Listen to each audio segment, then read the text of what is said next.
Buenas tardes a todos y bienvenidos a este segundo webinar sobre las implicaciones de COVID-19 en los centros de trabajo.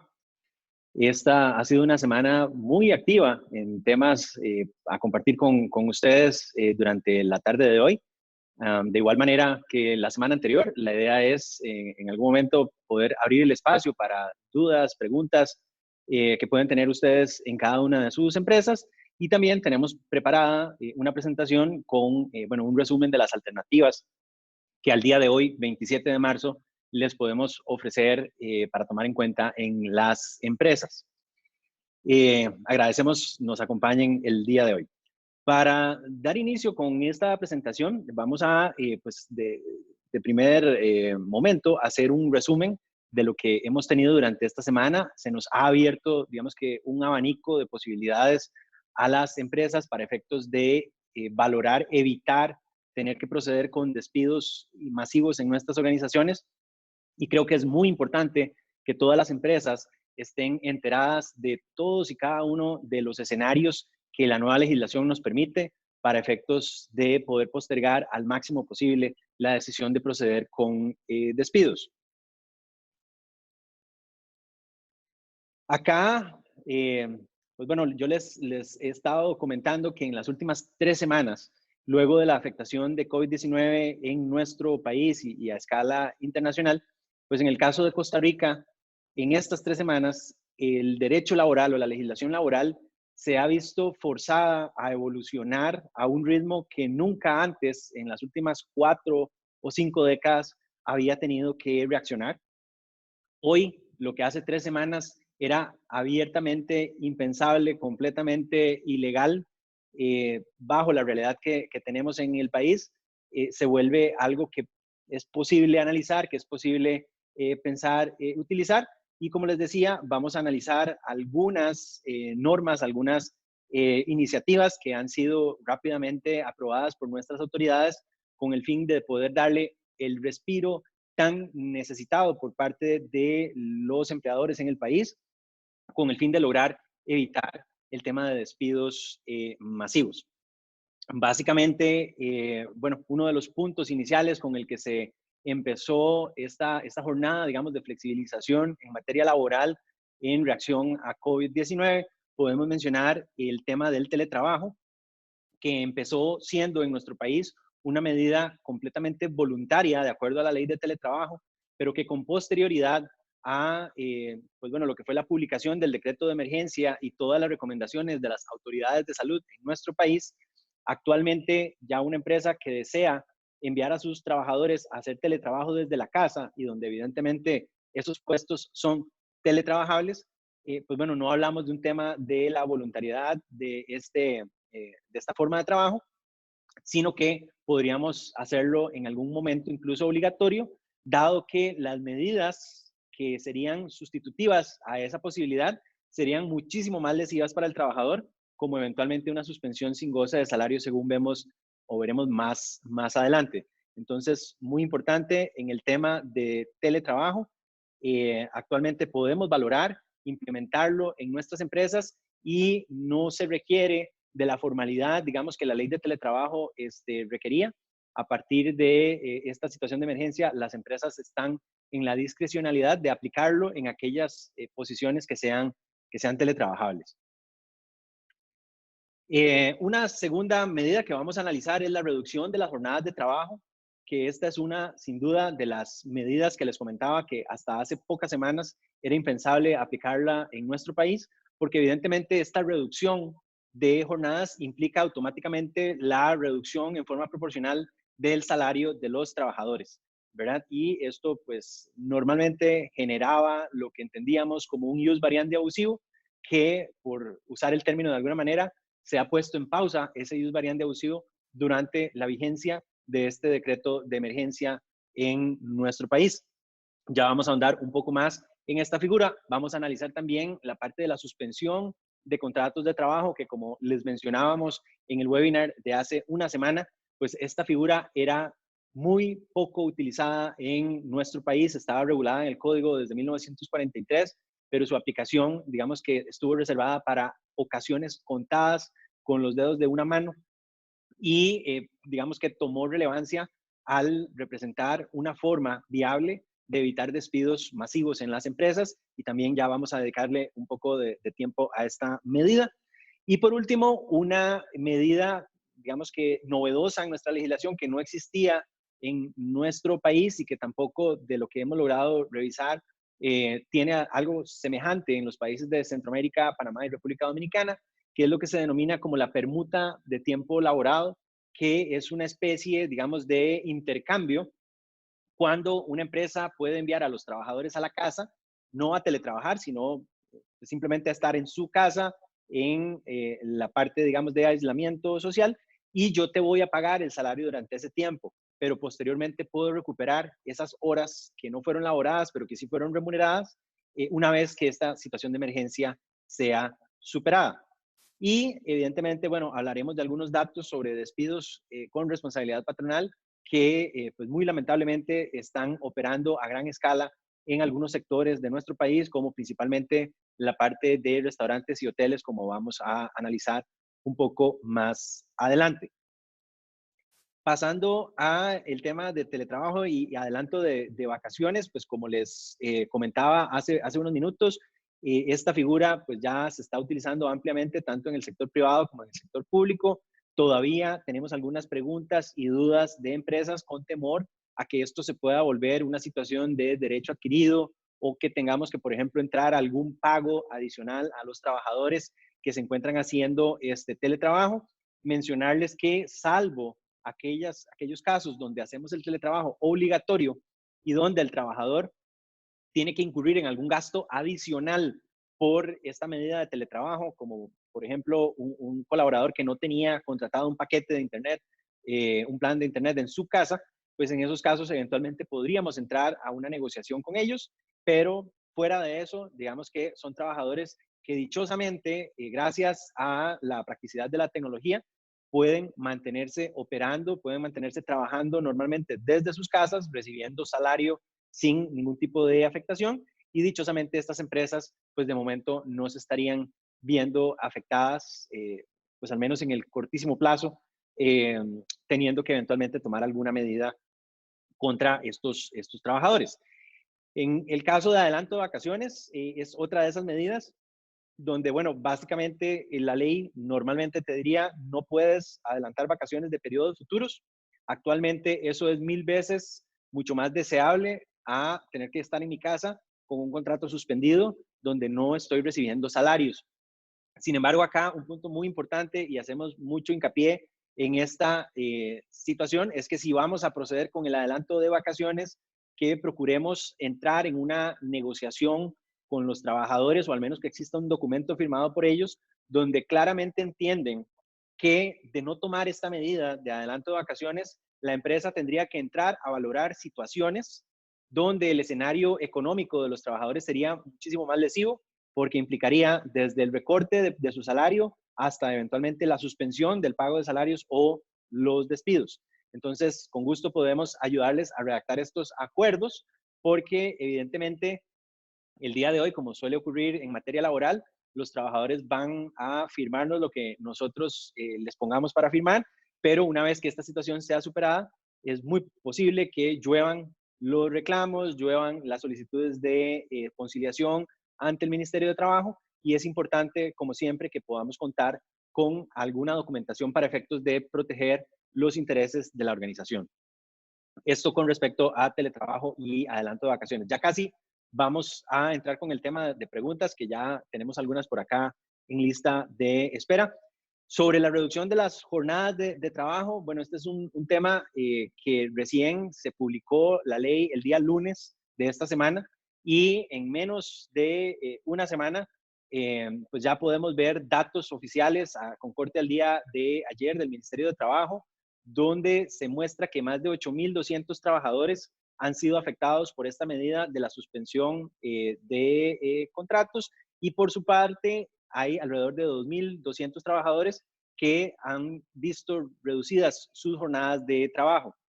Acá hacemos la importancia, de hecho ahora vamos a hacer un comparativo entre las dos figuras para efectos de que, bueno, la empresa pueda de alguna manera como lo presentábamos al inicio, hacer un plan, digamos, de emergencia donde progresivamente vayamos aplicando las medidas conforme las necesidades de la empresa se vayan también presentando y que no vayamos a tomar tal vez la medida más drástica de una vez, porque recordemos, al final, todas aquellas personas que se encuentren sin salario, ya sea porque están suspendidos o porque han sido despedidos, generan una presión muy importante a la economía del país. Ya recién en la conferencia de prensa que se presentó el día de hoy en Casa Presidencial, vemos una iniciativa para un impuesto sobre los salarios, un impuesto que se le denomina solidario, pero bueno, al final todo este tipo de medidas que son extremas y reactivas ante la necesidad que se presenta por COVID-19, podríamos las empresas de alguna manera evitar o al menos posponer su aplicación si las medidas que tomamos van siendo progresivas. Cuando hablamos de una reducción de jornadas, es importante tomar en cuenta que la empresa debe demostrar una afectación económica en su flujo de caja, en sus ingresos, y la ley estableció para estos efectos la necesidad de hacer un comparativo con su estado, digamos, financiero en el mismo mes de marzo del año pasado. Y bueno, estamos por entrar a abril, entonces de igual manera, si vamos a tomar esas medidas en abril, habría que tener ese dato de cómo se comportó pues el componente financiero de la empresa en marzo y abril del año pasado para que una vez haciendo la comparación con la realidad de este año, podamos establecer la afectación económica que se menciona. Hemos tenido en algunos casos empresas que han tenido el problema en el sentido de que en el mes de marzo de este año han facturado muchísimo más que en marzo del año pasado, pero el problema se ve en la caída, digamos, de cuentas por cobrar. Las empresas o sus clientes no les están pagando facturación, digamos, de meses anteriores, entonces la proyección es muy positiva desde el punto de vista de facturación. Sin embargo, el tema de recuperación de esa facturación muestra un panorama muy negativo. Entonces, todos estos indicadores es importante tenerlos presentes porque, bueno, sí, puede ser que mi facturación me fue muy bien en el mes, pero no he logrado cobrar ni siquiera para sostener el costo operativo de la empresa y, por tanto, también dentro de esto incluido los salarios. De nuevo, cada caso debe verse por separado, pero bueno, no necesariamente porque a nivel de facturación la empresa esté en números, digamos que en negro, implica que no pueda echar mano de este tema de la reducción de jornadas, porque tendríamos que ir a ver el tema de su flujo de caja, de los ingresos que efectivamente están cobrándose en la organización. Una vez que tengamos esta información, podemos aplicar una reducción de jornadas de hasta el 50%, es decir, trabajar hasta media jornada si logramos demostrar que en el comparativo interanual de estos 2 meses, básicamente nuestros ingresos se han visto afectados al menos en un 20%. Ese es el requisito que establece la ley y para este primer rango, digamos, de reducción de las jornadas sería afectación en ingresos de al menos un 20%, nos va a permitir disminuir las jornadas en hasta un 50%. Si el caso de la empresa fuera muchísimo más grave y la afectación se logra demostrar que es un 60% o más de esos ingresos, aquí hacemos una corrección con el webinar de la semana pasada, porque a ese momento la ley todavía estaba en discusión y no se había publicado. Es este segundo nivel, digamos, de afectación, el de un 60% de los ingresos. Si logramos demostrar esa afectación del 60% o más, la ley faculta a los empleadores a disminuir las jornadas en hasta un 75%, es decir, trabajar un cuarto de tiempo con respecto a la jornada de tiempo completo. Pero para esto, de nuevo, es necesario demostrar afectación del 60% o más en el tema del flujo de caja. Importante acá, hay algunas excepciones. Evidentemente, las trabajadoras en estado de embarazo o en periodo de lactancia no pueden verse afectadas ni por el tema de la reducción de jornadas, ni por una suspensión de contratos de trabajo en razón del fuero de protección que disfrutan. Y los otros trabajadores que tienen fuero de protección, que hay varios de acuerdo a nuestra legislación, desde un trabajador menor de edad, un trabajador que es, por ejemplo, VIH positivo, un trabajador que es dirigente sindical en actividad sindical, en fin, hay una serie de normas que contemplan lo que conocemos como fueros de protección. Esas personas solo podrían ser afectadas por la reducción de jornadas o por la suspensión de los contratos cuando al menos el 90% de la planilla de la empresa se vea afectada por estas medidas, ¿verdad? Entonces hay una diferencia, trabajadora en estado de embarazo y periodo de lactancia, esa nunca puede ser afectada por ninguna de estas medidas. Los otros trabajadores en fueros de protección podrían ser afectados cuando el 90% o más de los trabajadores que conforman nuestra planilla sean parte de las medidas de emergencia que estaría tomando la empresa. En el caso de la reducción de jornadas, lo mismo que en la suspensión,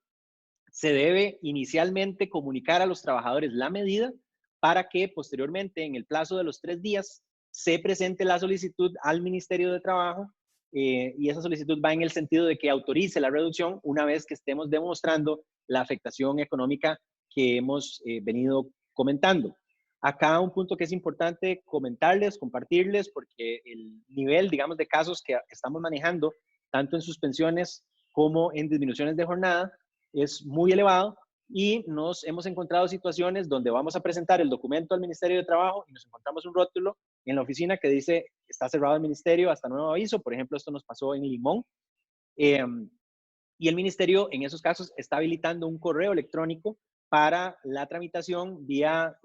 digital de estas solicitudes. Tuvimos unas primeras dudas respecto a que si entonces ese trámite debía ser hecho mediante una firma digital, que no todas las empresas cuentan con este instrumento, y el ministerio nos ha contestado que no es necesario el tema de la firma digital y que un documento escaneado, digamos, con la debida firma de inicio, sería suficiente para efectos de abrir la solicitud ante el Ministerio de Trabajo, pero de nuevo dentro del plazo de los 3 días después de comunicada y de efectiva la medida con respecto a los trabajadores. Un punto importante es que la ley también previó la posibilidad de que si la empresa cuenta con un sindicato o cuenta con un comité permanente de trabajadores, esta reducción de la jornada se puede negociar bilateralmente con ya sea el sindicato o con su comité permanente, sin necesidad de solicitar autorización al Ministerio de Trabajo. Es una alternativa que la ley plantea y es importante que pues, bueno, todos conozcamos. Adicionalmente, tenemos la figura de la suspensión colectiva del contrato, que, pues bueno, básicamente, a diferencia de la reducción de jornadas, implica el cese de la recepción de salarios por parte de los trabajadores. Es una medida, pues bueno, muchísimo más gravosa para los colaboradores. Sin embargo, es preferible a el tema de proceder con un despido con responsabilidad patronal,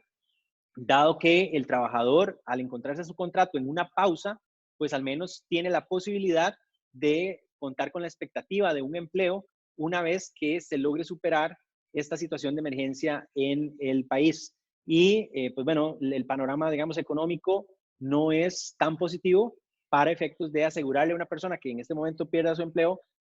a, pues bueno, que pueda encontrar un empleo posteriormente haya sido superada esta situación de emergencia. Entonces, evidentemente, al trabajador, si bien le causa la afectación el no recibir salario durante la suspensión, al menos, como les digo, se mantiene vigente el contrato de trabajo, el tema de su antigüedad y la posibilidad de reincorporarse a su puesto una vez sea superada esta situación. Respecto a la suspensión, esto está regulado en un decreto que se publicó casualmente hace 8 días, el viernes después del webinar que dimos hace una semana, se publicó el decreto y bueno, básicamente viene a aclarar que efectivamente los patronos, los empleadores pueden suspender los contratos de trabajo cuando en el caso específico de COVID-19 se logre demostrar dos cosas, el caso fortuito o la fuerza mayor. En el caso de la fuerza mayor, operaría para aquellas empresas que se vieron obligadas a cerrar su centro de trabajo por una orden sanitaria. Hablamos aquí de los gimnasios, de algunos bares, casinos, algunos restaurantes que han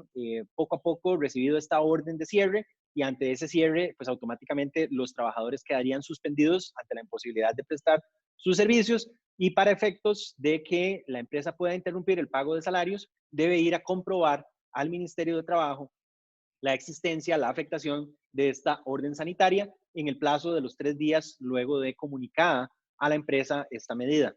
Adicionalmente, en el caso de el caso fortuito, casualmente sería la afectación por COVID-19 que está teniendo en, digamos, las ventas de la empresa. Si se trata de un restaurante, como hemos visto en las noticias al día de hoy, se confirman más de 100,000 despidos en lo que va de esta semana en el sector de restaurantes y hoteles debido a el impacto tan drástico que está teniendo COVID-19 en este tipo de empresas, y al tratarse muchas de ellas de micro, de pequeñas y medianas empresas, pues no tienen, digamos que, el músculo financiero para afrontar, operar varios días pagando salarios sin recibir ingresos, y por tanto, en todas estas situaciones se permite alternativamente a lo que sería el despido, la suspensión de los contratos. De nuevo, si alguna empresa tiene alguna duda sobre la posibilidad de aplicar esta figura, cuál es el mecanismo, con gusto lo podemos hacer. De hecho, en nuestra página web hemos posteado también una serie de videos con preguntas frecuentes sobre estos procesos para que pues puedan informarse antes de tomar la decisión en sus empresas y lo puedan hacer de la mejor manera. En el caso de esta solicitud, pues bueno, se debe acompañar con una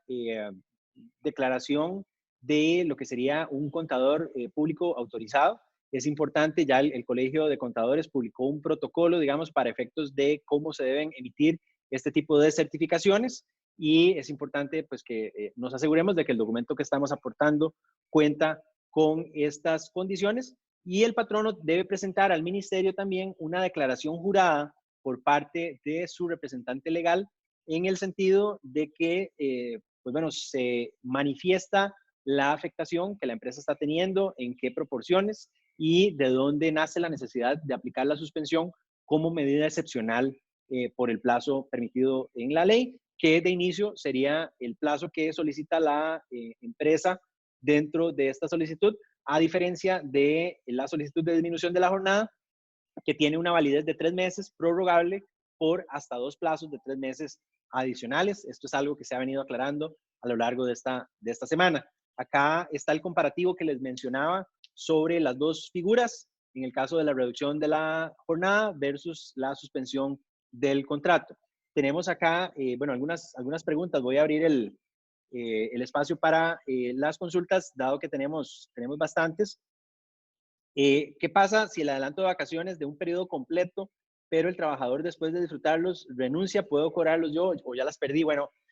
suele ser esta una situación donde básicamente quedamos, digamos que a expensas de la decisión del trabajador, y vacaciones en rojo, digamos, vacaciones adelantadas, suele ser uno de esos casos donde si el trabajador renuncia y, por ejemplo, ahorita el aguinaldo proporcional es un monto muy bajo, pues no habría una posibilidad de la empresa de hacer ese cobro de algún otro lado. O sea, quedaríamos ahí un poco a la buena fe del trabajador, pero definitivamente es un punto a tomar en consideración. En el caso en cuanto al tope de suspensiones de contratos de trabajo, entiendo que no hay tope máximo y lo que no puede ser es indefinido. Pero ¿cuál podría ser el tope normal más alto que puedo poner? ¿Un mes, 6 meses, un año? Bueno, ahí definitivamente el tema es, ahorita ni ustedes ni nosotros, y creo que tampoco las autoridades del país, tienen una fecha definitiva de vuelta, digamos, a la normalidad, entre comillas, de manera que cuando presentemos esta solicitud al ministerio, les diría que planteemos un plazo que sea razonable sin caer en un tema, digamos, de abuso. De pronto, 6 meses o un año pareciera, sería abusivo. El plazo de los 3 meses les recomendaría utilizarlo, dado que es el mismo plazo que opera para el tema de las disminuciones de las jornadas, y de igual manera, en el mismo escrito podríamos establecer que la empresa se reserva el derecho de solicitar una extensión a esos 3 meses que originalmente pudieran ser aprobados, si las condiciones de afectación se mantienen con posterioridad a este plazo. ¿Cómo puede una empresa multinacional probar la afectación de ingresos? Por ejemplo, call centers. No hay ingresos en el país, sino en el país de la casa matriz. No aplica esta industria del todo. Entonces, bueno, ahí ese es un punto importante.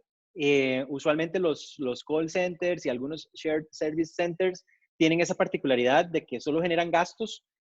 pero no así ingresos. Sin embargo, al ser parte de una empresa transnacional, es, digamos que un back office de la actividad principal de esta empresa multinacional, Y si, por ejemplo, esa empresa cotiza en bolsa y logramos demostrar que su acción pasó del techo al piso en cuestión de días, o que, por ejemplo, se trata de una empresa que ha cerrado sus operaciones en Estados Unidos, en Europa, todo ese tipo de información vendría a sostener la necesidad de que al ser un back office que da apoyo a esa operación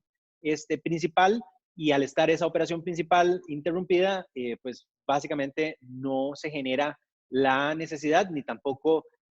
los medios para sostener esa operación durante la emergencia, pero esa es una muy buena pregunta. Eh,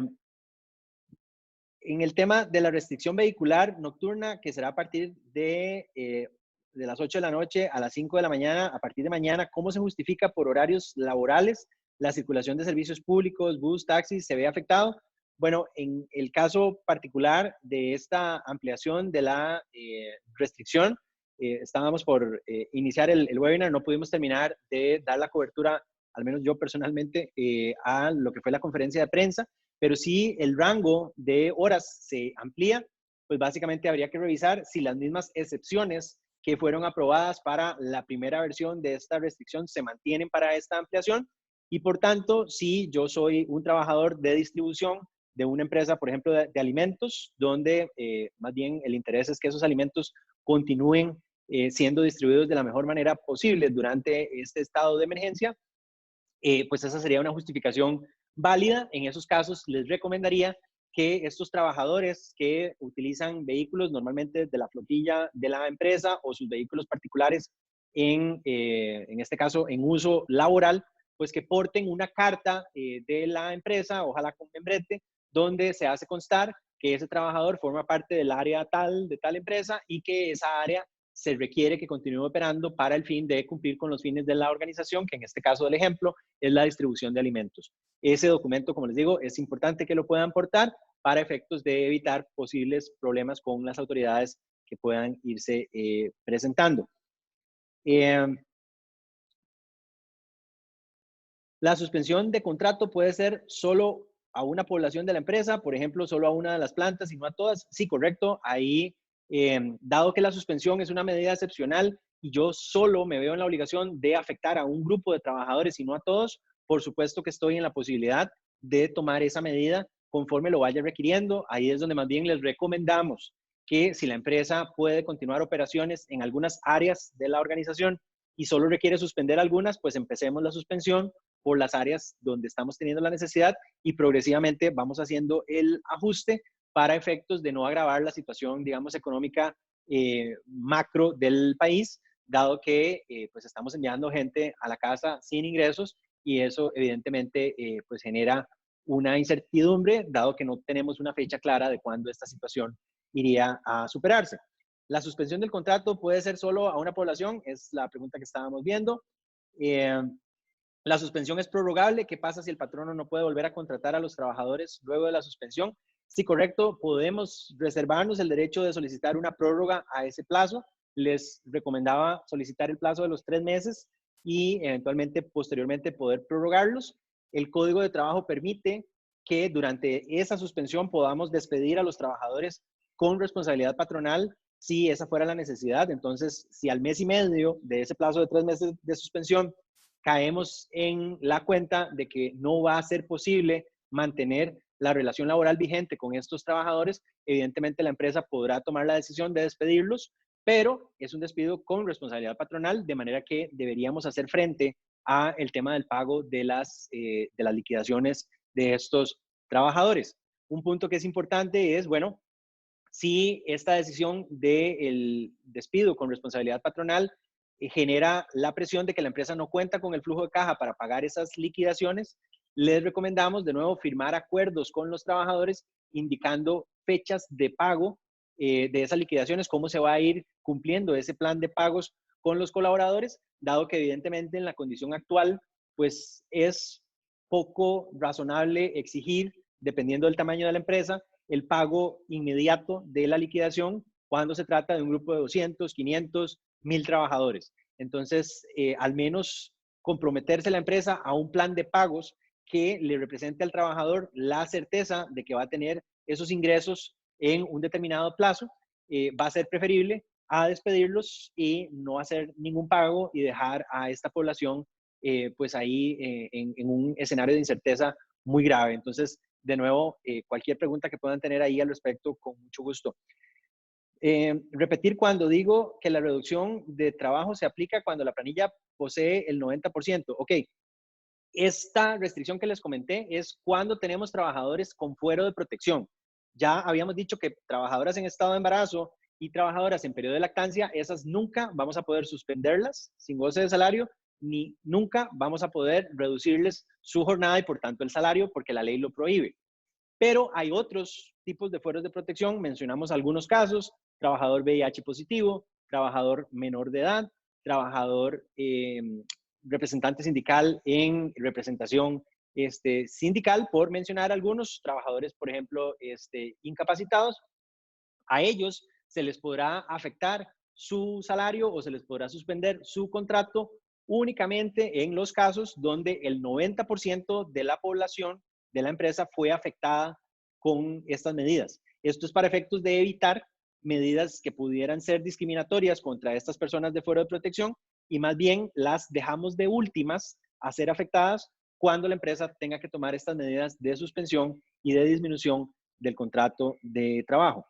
El despido con responsabilidad con pago inmediato, con el soporte de una provisión para cancelación de extremos laborales, no reactiva más la economía que la suspensión de contratos. Sí, claro, evidentemente esto sería viable. Lo que pasa es que, no sé en el caso de ustedes, pero la mayoría de empresas que nos consultan no es que tienen ahí debajo del colchón o en una cuenta bancaria el dinero de la cesantía, del preaviso, de las vacaciones y el aguinaldo de sus colaboradores para efectos de ser tomados de manera inmediata. De manera que son pocas las empresas que están, digamos, que realmente en regla o que han sido previsoras teniendo estos fondos a disposición. Si la empresa los tuviera, pues evidentemente la recomendación es, si usted puede hacer esa erogación en un único tracto, pues adelante, porque definitivamente, como les comento, el escenario de no comunicar cómo se va a hacer ese pago, pues deja a los trabajadores sin trabajo, sin salario y tampoco sin ingresos con los cuales hacer frente a esta emergencia, y de ahí la necesidad que tiene el gobierno de salir con alternativas excepcionales como este impuesto solidario que se comunicó el día de hoy y que habría que ver si entra finalmente en aplicación, pero digamos que no es sostenible para la sociedad costarricense enviar gente a la casa, familias a la casa, sin ningún tipo de ingreso, ni tampoco una liquidación de derechos laborales, y decirles que tienen que quedarse ahí por una, dos, tres, no sabemos cuántas semanas más. Esto es lo que se busca evitar pues a escala país. ¿Puedo rebajar ese adelanto de vacaciones del aguinaldo si la persona renuncia? Bueno, aguinaldo y vacaciones tradicionalmente, como les decía, se conocen como los derechos irrenunciables del trabajador. En principio, no podríamos hacer este tipo de acuerdos. Sin embargo, lo que sí les comento, que en algunas ocasiones, cuando el trabajador, digamos que de buena fe, quiere asumir una deuda con la empresa, la práctica que se tiene es, bueno, los famosos dos cheques, donde yo pago el 100% a través de dos cheques y el trabajador me endosa de vuelta la parte del dinero que me adeuda. Esto no lo quiero dar acá como una recomendación, porque evidentemente es una práctica que es cuestionable. Sin embargo, es una medida que algunas empresas utilizan y que en esta situación, digamos, de excepción, de emergencia, pues se podría valorar si el trabajador está de acuerdo, digamos, en honrar esa deuda que asumió con la empresa. Pero acá siempre es importante el tema de la negociación y nunca tomar esa medida como algo obligatorio hacia el trabajador.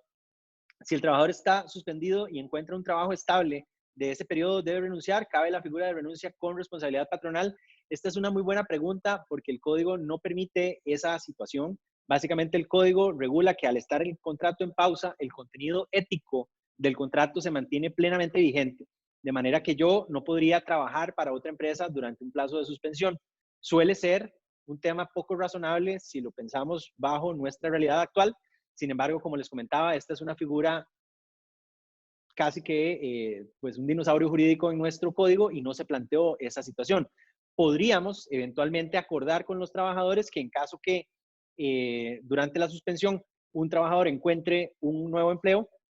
pues que se entre en un mutuo acuerdo donde negociamos para efectos de que el trabajador no pierda su cesantía y el preaviso, al entenderse así en una renuncia, sino que entremos en un mutuo acuerdo y reconozcamos una parte, digamos, de esos derechos y cómo se va a hacer el pago, porque como les digo, el código no regula esa posibilidad o esa potestad para el trabajador. El adelanto de vacaciones y permuta no son contingencias futuras para el patrono. Bueno, lo habrían sido antes de esta crisis económica, no lo son luego de que las autoridades, en el caso del adelanto de vacaciones, lo han permitido, llámese Ministerio de Trabajo, incluso en ruedas de prensa, así lo ha sostenido la señora ministra de Trabajo, por eso les digo, el acuerdo por escrito es importante. Y en el caso específico de la permuta, se ampara en el artículo 11 de la ley de disminución de jornadas en periodos de emergencia, en épocas de emergencia, y por tanto, al tener un fundamento legal, pues no se generaría el riesgo que usualmente esto representaría bajo condiciones, digamos, normales de operación.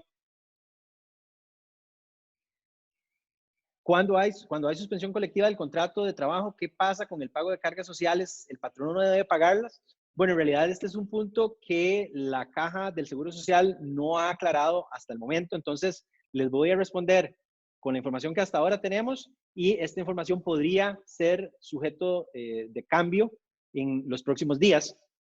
Se supone que durante la suspensión del contrato, al estar en pausa el contrato y no se pagan salarios, yo debo reportar en la planilla a los trabajadores suspendidos con ingreso cero, con cero salario. Sin embargo, la caja también comunicó que el salario mínimo de reporte o la base mínima imponible en la planilla va a ser de 68,000 colones, un poquito más.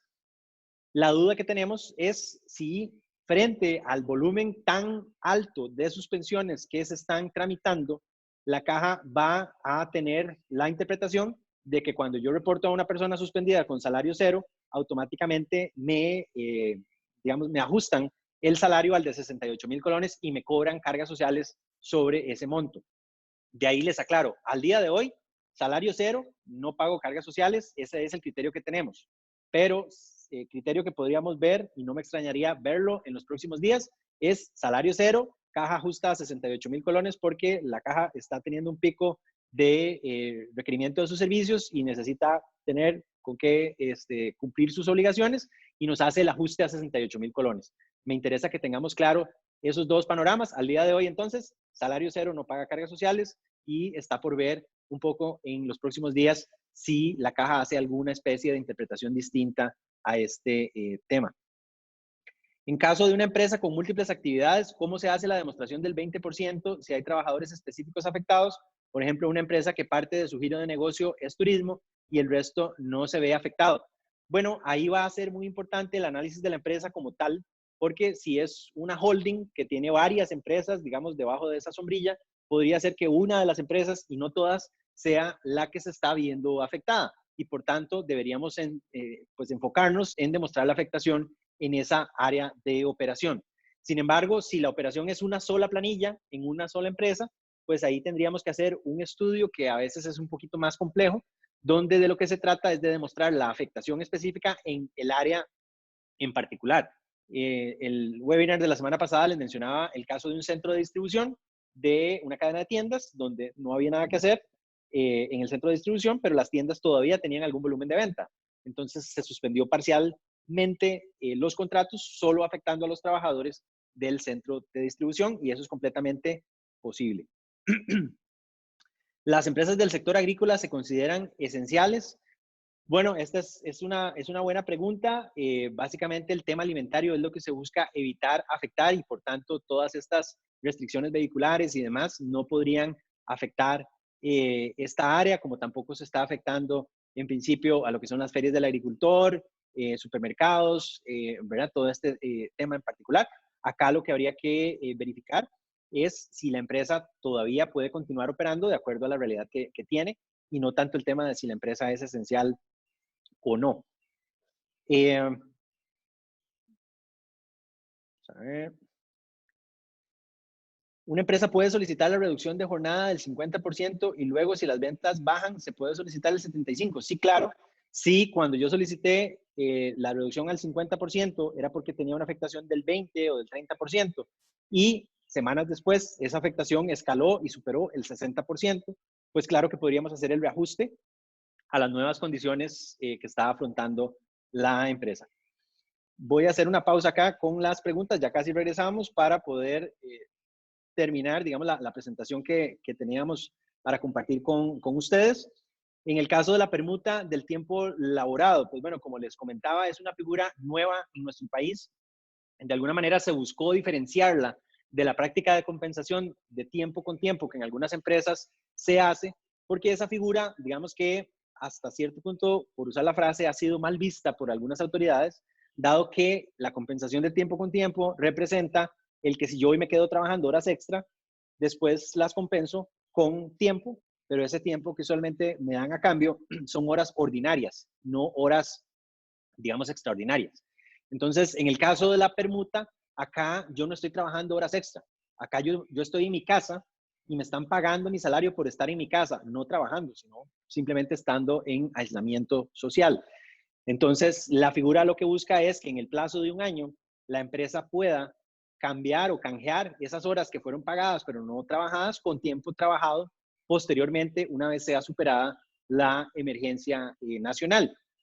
Acá la duda, y es importante que tomen nota de esto, es que la ley dejó al acuerdo de las partes las condiciones en las que esa permuta se va a ejecutar. Al día de hoy, yo les diría que la ley nació, o al menos este artículo 11 nació bajo la idea de que si yo hoy te estoy pagando tiempo ordinario por estar en tu casa sin trabajar, pues que por ejemplo en agosto, si te necesito que te quedes 2, 4 horas más después de la jornada ordinaria de 48 horas semanales, pues que esas horas se vayan a considerar horas ordinarias también y hacemos ahí la permuta de una hora por otra a futuro. Y el único caso de excepción, donde sí les recomendaríamos aplicar el canje al valor real del tiempo, es si vamos a necesitar que los trabajadores, una vez superado el decreto de emergencia, tengan que trabajar su día de descanso o un día feriado, donde usualmente las horas tienen un valor doble. Entonces, en esos casos, cada hora laborada en un día, por ejemplo, de descanso, se van a rebajar 2 horas de las ordinarias que yo te pagué durante este tiempo de la emergencia. Pero de nuevo, todo eso debe quedar regulado en el acuerdo porque así lo estableció el artículo 11 de la Ley de Disminución de Jornadas. Es un punto importante por acá.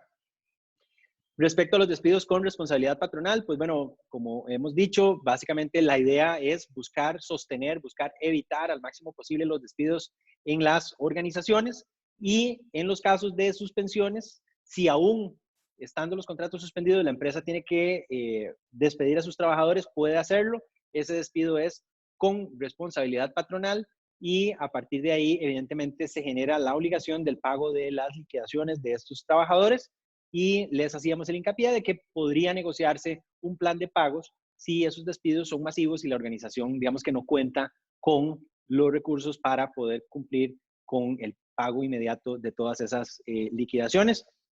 Vemos más de 110,000 trabajadores despedidos en esta semana en el sector de restaurantes, en el sector de hotelería, y el llamado es a que aquellas empresas que puedan posponer al máximo posible esta decisión, pues tomen alguna de las alternativas que hemos mencionado: suspensión de contratos, reducción de jornadas o permuta de tiempo no laborado. Luego de eso, salgo de estas 2 filminas para regresar con las consultas y extender al máximo posible el tiempo que tenemos disponible con ustedes. Ha habido muchas dudas durante esta semana sobre las trabajadoras domésticas. Y la pregunta es si se puede entender que una familia es una empresa, digamos, bajo la afectación de estas normas que han sido publicadas en los últimos días. El criterio ha sido, bueno, si en la familia teníamos, por ejemplo, 2 salarios o un salario y con ese era que se pagaba el salario de la trabajadora doméstica y resulta que una de las 2 personas fue suspendida, fue despedida o le redujeron la jornada, pues evidentemente en esa proporción vamos a poder demostrar de igual manera la disminución de ingresos de este patrono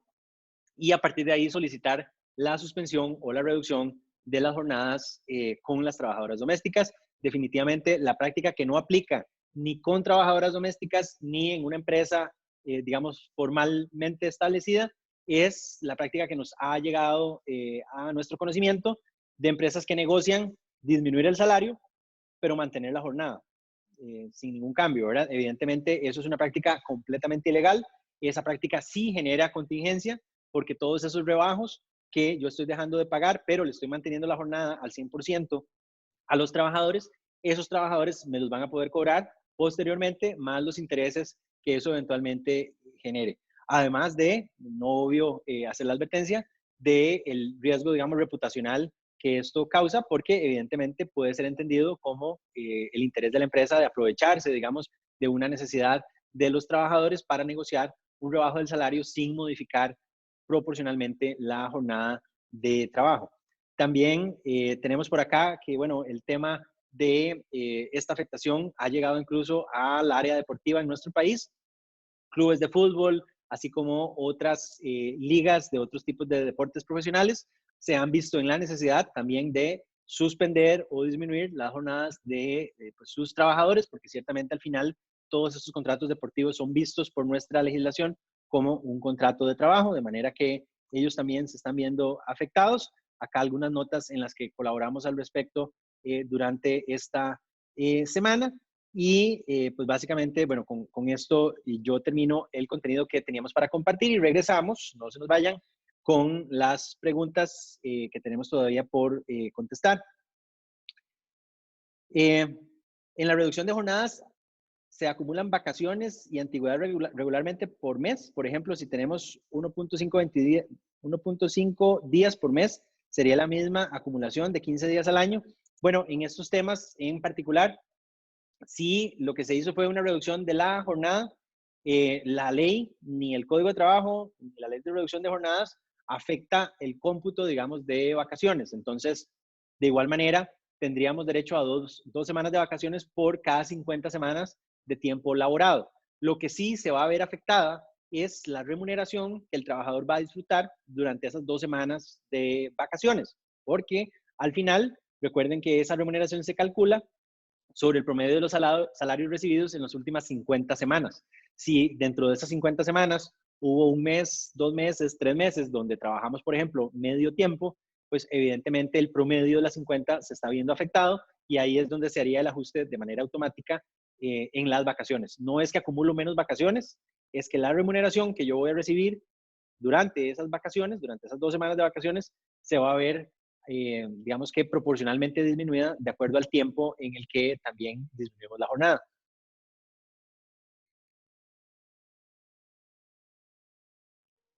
¿Qué pasa con los embargos salariales? ¿Se deben seguir rebajando? Bueno, esta es una muy buena pregunta. En el caso de la disminución de jornada, que proporcionalmente disminuye también los salarios de los trabajadores, lo que recomendamos es que la empresa envíe un escrito, digamos, a el juzgado que dio la orden de embargo para hacerle ver que esta persona se encuentra percibiendo la mitad de su salario o que fue suspendido para efectos de recibir alguna especie de modificación en la orden de embargo de salarios. Lo ideal también acá sería que el trabajador, por su parte, defienda sus intereses ante el juzgado. El problema que tenemos es que el Poder Judicial ha emitido una suspensión de labores para aquellos juzgados que no son pensiones alimentarias, que no son juzgados de familia y que no son juzgados penales. Si es un juzgado, por ejemplo, de cobro judicial normal o es un juzgado civil, muy probablemente estén suspendidas las labores y de ahí que la empresa podría entonces hacer el cobro únicamente sobre la proporción, pero habiendo documentado que envió al juzgado esta solicitud y que no hemos recibido, digamos que, alguna respuesta en ese sentido. Ojo con cuando las deudas son por pensiones alimentarias, porque en esos casos los juzgados sí están abiertos y la idea es no tomar la empresa decisiones por parte del juez. Si el juez nos ordenó tomar una medida, pues solo ese juez puede modificarla y por tanto es importante que lo hagamos a través siempre del juez de pensiones alimentarias y que el trabajador también esté pendiente de la defensa de sus intereses. De hecho, durante estos días existen varias iniciativas para suspender temporalmente el tema del apremio corporal contra trabajadores y trabajadoras que pueden tener una pensión alimentaria y que han sido suspendidos, que han sido despedidos o que sus salarios se han visto disminuidos, dado que de otra manera, pues estos centros de apremio corporal se van a ver, digamos que, muy afectados con respecto a la cantidad de personas y evidentemente estas personas no es que no quieren pagar, es que su economía se ha visto afectada, al igual que la de todos, durante esta crisis. La empresa del sector agrícola se considera esenciales. Con la carta es suficiente para que el personal pueda trabajar. Bueno, en este tema en particular, yo les diría que si es necesario el tema de que los trabajadores agrícolas, digamos, circulen en las horas de la restricción y no lo pueden hacer durante el día, pues en esa carta hagamos esa justificación, ¿verdad? De por qué tiene que ser a esa hora y no antes. De pronto, no sé, es que el centro de distribución al que hay que entregar esos alimentos, pues abre, no sé, a las 4 de la mañana, a las 5 de la mañana y se encuentra, no sé, en una zona distante del centro de producción, y esa es la necesidad. Entonces, básicamente ahí es donde la carta se vuelve importante para evitar que el trabajador sea el que tiene que entrar a argumentar con el oficial de tránsito o el oficial de fuerza pública, y ya tengamos esa carta. Y no es mala idea, aprovecho para mencionarles que esa carta puede indicar algún número de teléfono de la empresa a quien contactar para efectos de que si la autoridad requiere mayor información pueda contactarlos.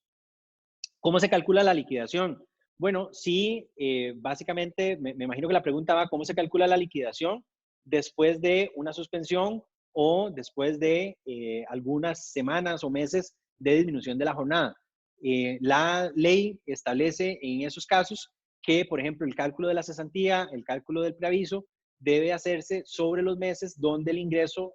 fue del 100%. Es decir, busca proteger a los trabajadores de una disminución, por ejemplo, de su cesantía, si tomamos en cuenta los últimos 2 o 3 meses donde su salario era la mitad. Entonces, en esos casos tendríamos que ir atrás 3 meses y contar los últimos 6 donde el trabajador recibió un salario, digamos, al 100% de la jornada. ¿Qué pasa si la trabajadora se embaraza durante la suspensión o durante la reducción de la jornada? Bueno, en estos casos es probable, muchos trabajadores están en su casa, en el tema de el aislamiento social, puede ocurrir el tema del embarazo. Entonces, en esas situaciones, si la trabajadora se encontraba suspendida, porque la suspensión se ordenó en un momento donde no se encontraba en estado de embarazo, yo les diría que si la trabajadora aporta la certificación de embarazo al patrono, lo ideal sería, vale la redundancia, suspender la suspensión, es decir, retornar a la trabajadora a su trabajo y presentar dentro de la solicitud del ministerio la aclaración de si debemos continuar con el contrato, digamos,